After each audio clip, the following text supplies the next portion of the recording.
আসসালামু আলাইকুম। ফাজরের সাদাকাত হইতে পড়া হইতেছে।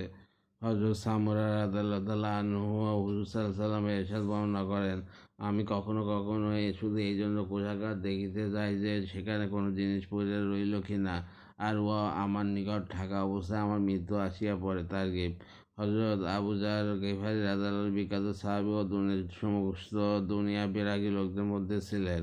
সম্পদের প্রতি ঘৃণা সম্পর্কিত তার অনেক আশ্চর্যজনক ঘটনা রহিয়াছে।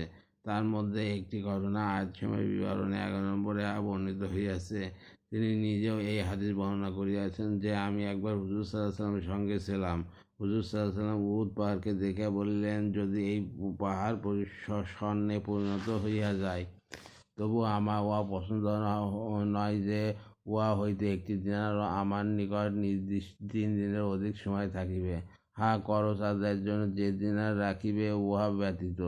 অতঃপর হুজুর সাল্লাল্লাহু আলাইহি ওয়াসাল্লাম বলিলেন, অধিক সম্পদশালীরাই অধিক হারে কম সওয়াবের অধিকারী হয়, তবে ওই ব্যক্তি যে এইরূপ করে। হাদীস বর্ণনাকারী এইরূপ কথাটিকে উভয় হাত মিলায়া ডান দিকে ও বাম দিকে ঘুরাইয়া বুঝাইয়াছেন, অর্থাৎ উভয় হাত ভরিয়া ডান দিকের লোকদেরকে দেয় এবং বাম দিকের লোকদেরকে দেয়, অর্থাৎ প্রত্যেককে বেশি বেশি করিয়া দান করে। বুখারী।